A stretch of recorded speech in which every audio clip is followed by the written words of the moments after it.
You're watching the Gesu Sports After Show with your host, Mr. Hahn the Phenomenon.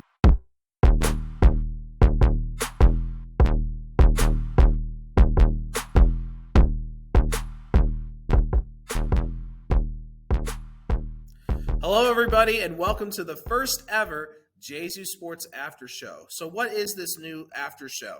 Well, every week we get so many scores and headlines from so many Cleveland as well as Gesu teams and other sports around the world that unfortunately we just don't always get the time to show on the daily broadcast or weekly broadcast.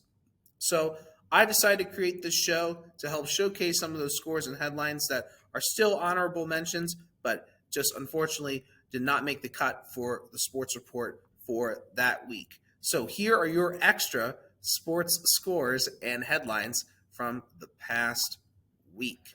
So the Cleveland Cavaliers have started their preseason action and have 3 games left in their preseason schedule before they open up their season against the Memphis Grizzlies next week.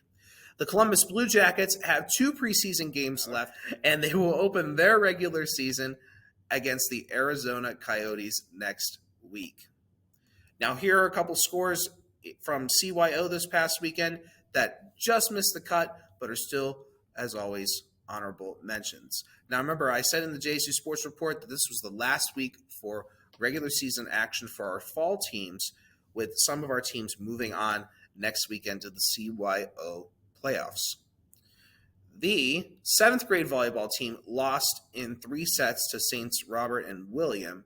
They look to regroup for the CYO playoffs next weekend. The 4th grade volleyball teams, both of them lost this past weekend, respectively to St. Mary of Chardon and St. Pascal's.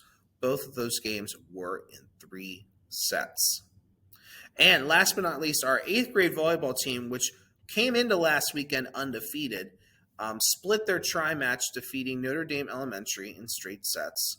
And then following that, they did suffer their first loss of the year from St. John Vianney in straight sets, but the girls look to bounce back with the CYO playoffs this weekend. Still arguably the number 1 seed going into the CYO playoffs for their respective division. Like I said on the Gesu Sports Report, best of luck to all those teams that are participating in the CYO playoffs this past weekend. And for those of you that finished up your regular season for fall sports, congratulations on an awesome season. And winter season is just around the corner. I can't believe it. That wraps up this first ever episode of the Gesu Sports After Show. This is Mr. Hahn the Phenomenon signing off.